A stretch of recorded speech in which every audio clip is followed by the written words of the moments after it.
All right, opinions. I thought this would be the best episode to start episode 1 with, because basically everything I say and comes out of me is my opinion.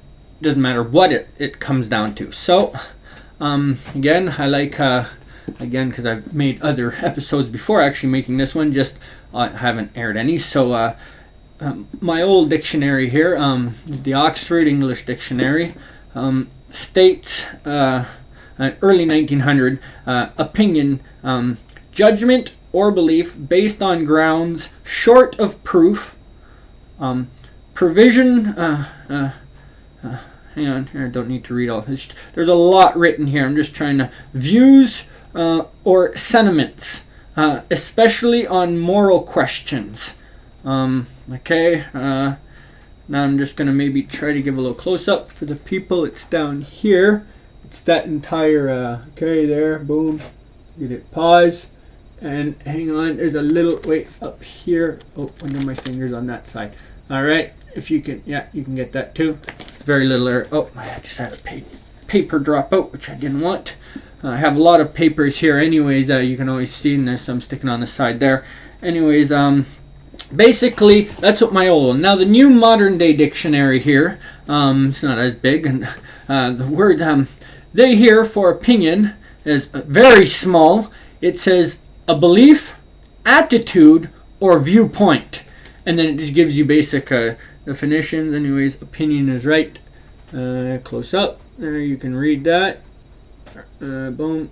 There, view. Okay, so it's very, very little. I don't believe an opinion at all is an attitude, though it might help somebody base their opinion on something. It's not the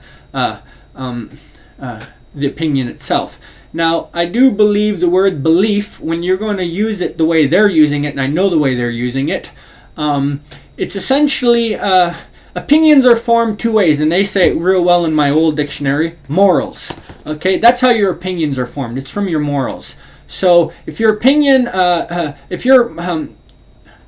2 moral sides basically in this world. There's the moral side of God and the moral side of no God. And then there's those that are in between. I choose to be the person in between. I don't like to say there is, and I don't like to say there isn't, because that's going to make my opinion, I'll be biased. And that's exactly what it is. If you choose a side, you don't have an opinion anymore.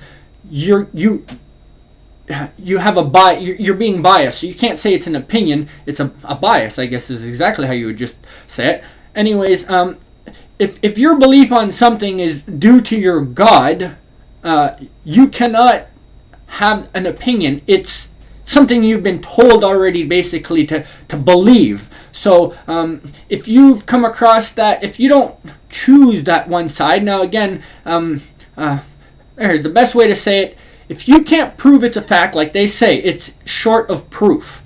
Okay? So if you can never prove it, you cannot call that an opinion. When you give an opinion, it's because there might be a time you can prove it. And I don't mean like, oh, there's a God, well, when we die, we'll be able to prove it. No, you'll never be able to prove it at that point.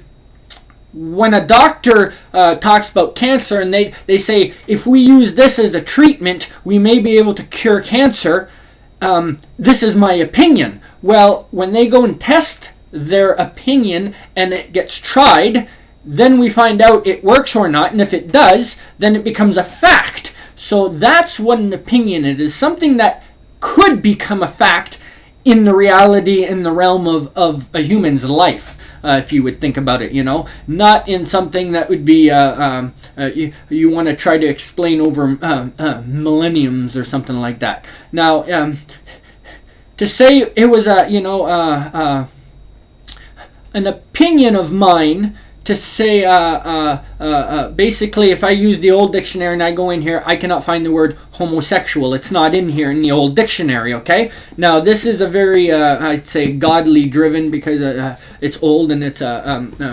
British also, but they're the people that wrote the English, defined the English, I should say, not wrote it necessarily, but defined it. Now they don't use the word homosexual in here. You can find the word lesbos, and then they explain the root heritage and everything like that. But, and then when they use the word gay in here, obviously, because it's old, it's not used the same way. Now, you go into a modern day dictionary and they use the word homosexual and they explain it. It's someone who is attracted to the same sex or same gender, if you will. Anyways, that's essentially has become what some maybe in the old would have been just an opinion, has now essentially become a fact. Like, people acknowledge it now, okay? Now, I could take it to my next level where I say I actually have an opinion. It maybe hasn't been proven, but I have an opinion, and my opinion is it has complete morals, and it has nothing to do with hatred. It's the way I believe something. I have family members that are homosexuals. But when I see something that's not the same as another, to me, it makes me question that there's difference. I'm not saying in any way, shape, or bad. It's just there's characteristics that make them different.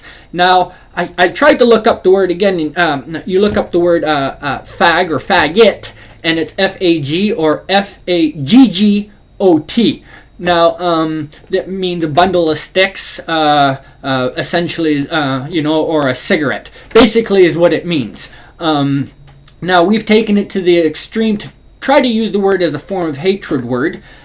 But some people don't use it that way. They don't, if you'll use the word queer and you won't use it hatefully, or you could use the word gay and you're completely using it in a hateful manner. You could use the word homosexual. Look at that homosexual, I hate him. Well, that's complete hatred using the word. You don't have to use the word, another word, to be bad about it. So to me, how you use the word is how the person's opinion is usually based upon it. So a religious person would hear these words and usually be offended by the way I'm using it.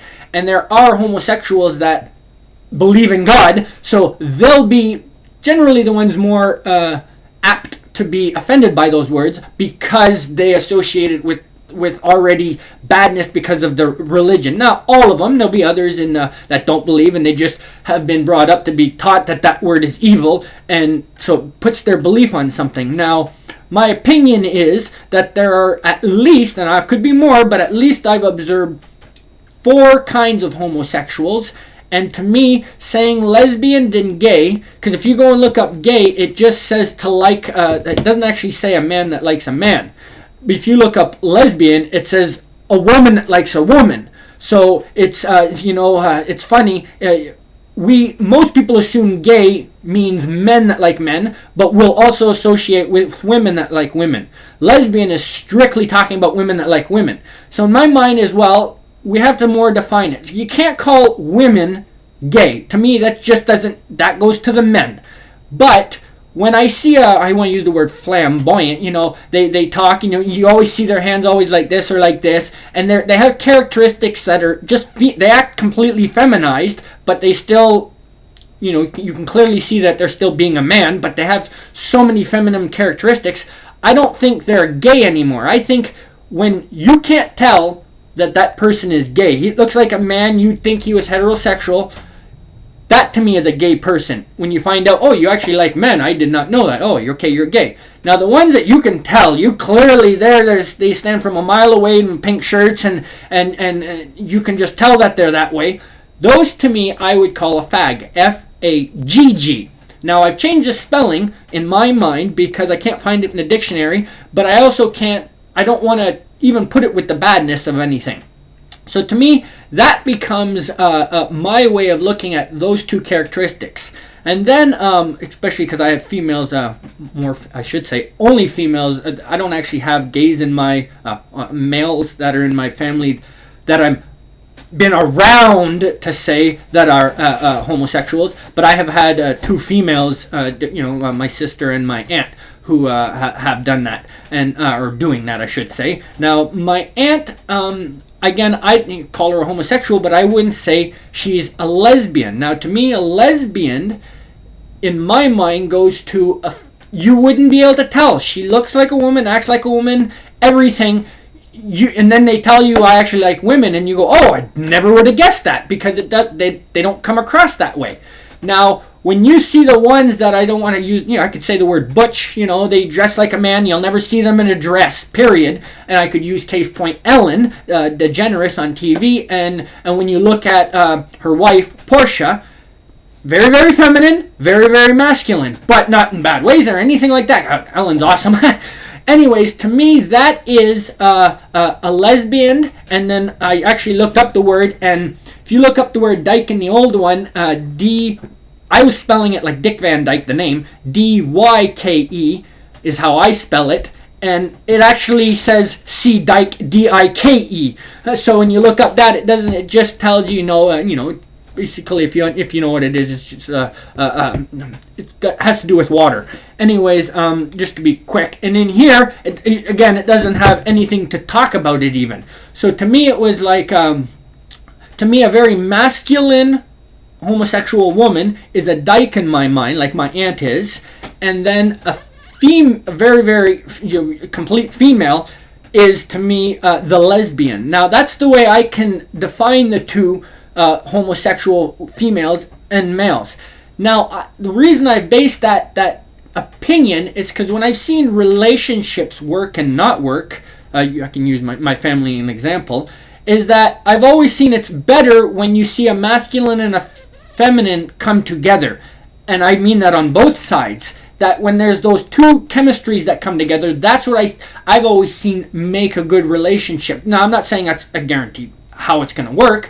I'm just saying the percentage of how I've seen, and because I can only base on it, the handfuls or so that I've seen in history and the media and stuff like that. But when I've seen things work, again, maybe I could use what's her face, Ellen again, and I think she had a previous girlfriends, but I believe Anne Hash, if I'm pronouncing it right, was one of them, and she was a very masculine, now she didn't always be mad, but she had a more masculine side to her, and that to me was more like two masculines, Ellen and her together, and when she, clearly she married Portia, and it seems to be working great. I think everybody likes the relationship. That from what everybody's seeing, and they seem to be, having for I guess their industry a long term. But it's when you see those two chemistries work right, they won't step on each other's toes. I've always found it, they can be a good friend of yours, and you may want to take it to the next level. But that was my opinion on how I see, like when I saw my sister, and because my sister wants to be more feminine. Even though she has a little bit of a masculine side to her, she wants to be the more feminine, and she was dating a clearly more masculine, and when the masculine sides would rub, that's the only time I seen friction, because my sister actually, after the fact, much later after, actually became a welder on top of that, so she always held a more masculine role, but she's also, the one that wants to cook all the meals and make a real nice presentation in the house, keep everything clean, and be that what you would call a homemaker role. She'll do that too, but she wants to play both roles, and that could also, in my opinion, cause friction in things. So that's again just a video about my opinion and how I'm showing how I formed an opinion upon things. I was brought up in a very religious manner, and I removed religion completely from my life because I believe it forces you to not more. They can give you good morals, but they can also corrupt your morals when they tell you that homosexuality is wrong. Well, I can't say it's okay to hate or not to like somebody just because of their orientation or the way they believe. Their belief is on something. Now, if their belief is a form of hatred, like somebody who thinks it's okay to maybe kill people based upon their religious beliefs, to me, I don't think that's okay. I don't believe harming another person. That's my belief. Again, that's my opinion. Now, is it a fact? Can I ever prove that it's not okay to harm or kill somebody based upon another person's belief? I can go to the Middle East and say, look at the way women can be treated there. A woman can get raped there and then be murdered, or not, I use the word murdered, but be also killed for it happening because it's such a disrespect to their family that what happened. So to me, it's like, that's my belief, but their belief is so different than our beliefs. Is it wrong? And do I have the right to impose my belief standards?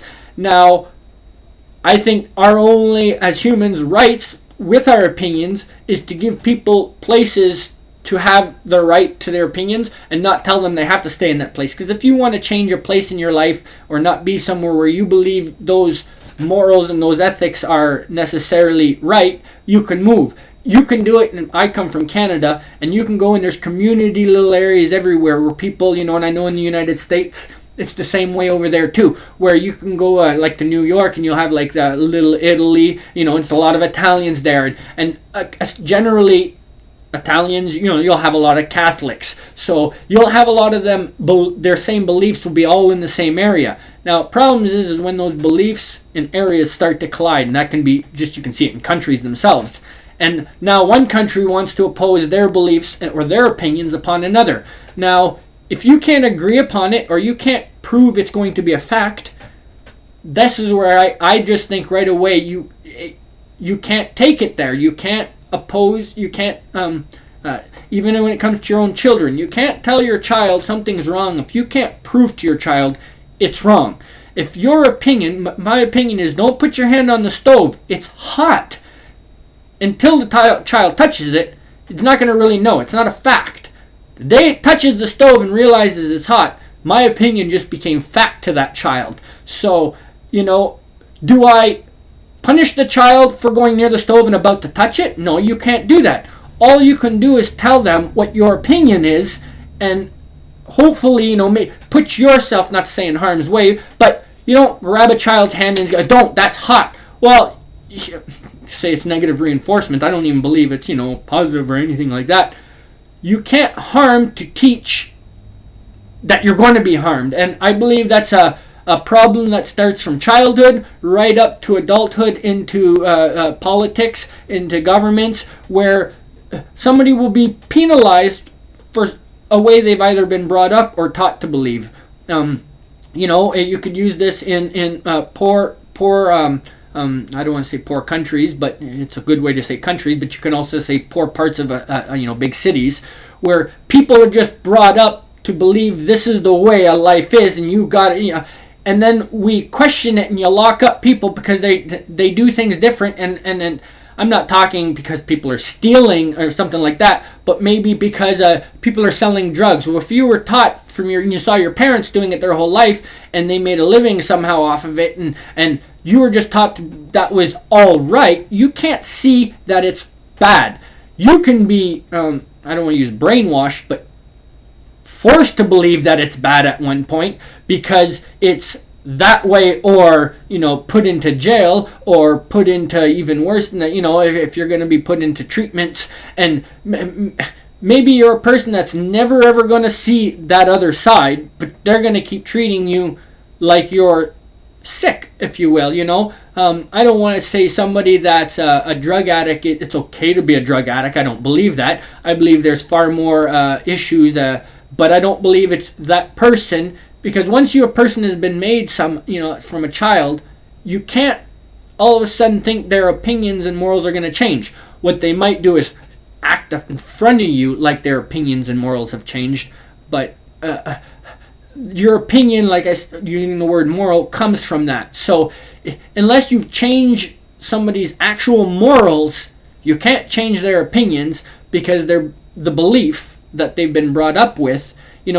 Consider believing in God, and actually believing that there's a God, and believing it's okay to sell and inject, heroin. Now, in their own side, how can you put those two together? You know what I mean? It's just, but then when you try to find out, well, where was heroin made? How was it made? Where? Well, it was made with good intentions. Now we say everything with good intentions is bad, but it was to help people. I want to go back into the war in history, but it was made to essentially help people. I don't want to get into the logistics of it. It was to help people. Now people abuse it. Now, is it an opinion to remove it from society? It shouldn't be, because my opinion is it helps many people. Now, there are people that abuse all forms of help. So my opinion will always, I can go into 1,000 things where my opinion gets based upon, and I know in all my videos, this is going to be probably my longest one, but all my videos I'll make are always going to be my opinion. Now, I always going to try to show out of a book or how I believe something has come, because I'll try to show or explain where I come with that. I don't like to tell people it's a fact, even if I pull it out of a dictionary, because if I just showed you one dictionary and make you believe this is a fact, and I don't show you what the other dictionary says, when the other dictionary never says has to do attitude. Well, can you imagine that people believe attitude has something to do with an opinion? No, your attitude that day may change your opinion upon another. It's like judging a book by its cover, if you will. You're forming an opinion based upon your previous knowledge of everything you've learned and taken in. If you don't know nothing about it, try to cast an opinion on something you don't know nothing about. It's and it has no logic to do, let's say, with science or God. When you have to go into those just a plain simple thing, and you'll see that somehow it'll still tie in with one of those sides, whether the opinion of somebody thinking that women should be, women are better at house cleaning and those things, and men are better at sports and those kind of things. Those are opinions based upon the way others have been taught. Now, if you're taught to only see the good that a man does in a field and not what a woman does, it's so easy to cast your opinion that the man's better than the woman, but you were already taught to see the better in the man and not equally the same that you would, or maybe your expectations are that if a woman's going to try this, she better be doing even better than a man, or vice versa. If a man's going to even bother attempting what we expect women to be better at, that they better be doing so much more. Now, men will take that a lot and, well, I'm just not as good as women in that. They should do it, and they should leave my field alone. And then a woman will think, well, I'm really good at this, I want to try your field too. And then you get these big people that oppose each other, and it's based upon the way women have, generally have taught the next generation of women, and men have taught the next generation of men. My opinion is generally, if you're going to look for the best basketball player, well, I can use the point that our family, we always played, family up north, we always played 21 shoot baskets. And I would say, I don't want to say I was the better one, but I had maybe a little edge on my father and my stepmother. And they always loved to play and were always close. One would win. My dad maybe just had the little edge on her. Now, my little sister, close to half my age at the moment, at the time was even younger. Maybe she was, between 12 and say 14 years old. And I had never played with her because I'd been, I'm a lot older. But I was playing a game of 21 with her, and everybody was, she was outside shooting. Nobody wants to play with her. And I thought it was kind of funny. And then I go out and I'm shooting baskets with her, 21.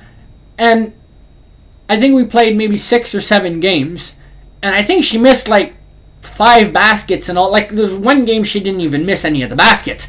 And it's when the consistency of how good this person is at just throwing a free throw, you know what I mean? And, to say my opinion of myself is that I'm an alright player.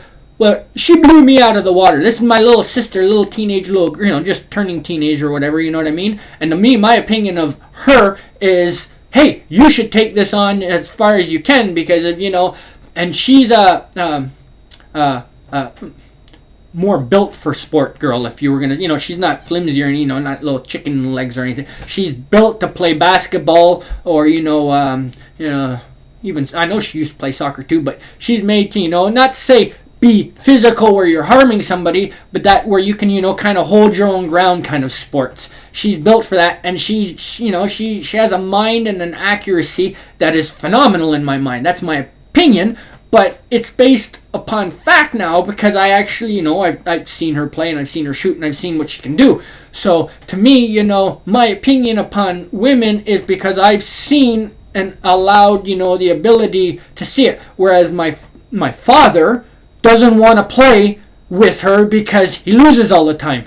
And my stepmother and, sister, they have that more feminine role and look. And, again, they don't want to lose. There's just no point on playing with them. I don't mind losing to a girl or anything like that. In fact, it's more fun when I can actually, I think, try my even harder, even if I'm losing. I don't care. You know what I mean? To me, that's my opinion. How I like to have fun. I don't care if I lose to a child because I was trying stupidly hard tricks or something when I was, if I'm playing basketball with let's say a 6-year-old or a 7-year-old, or maybe a little older than that, and the basket net's a little lower, and there's no problem. I can walk up there and just dunk it right in.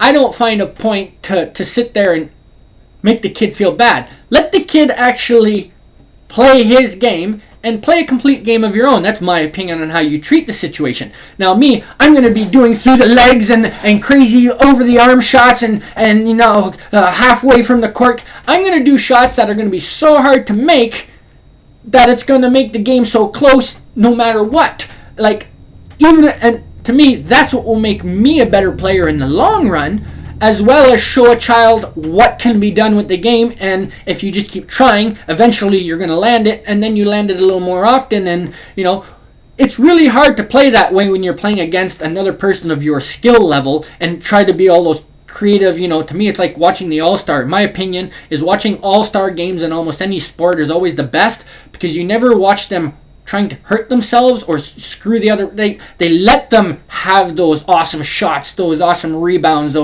and that's what I like about, my opinion when I come to see sports. That's what I like. And again, that's how my opinion is tried to let me play with children. I play a lot with kids as often as I possibly can. When I see children playing, I can always get involved in games and create the games, because I want the children to base their opinions later on in life the same way I try to base mine on trying to, I don't want to say please everybody, but help. My opinion, I always try to, again, will end up helping with a fact, I hope. And I hope this is again a good video for everybody on opinions.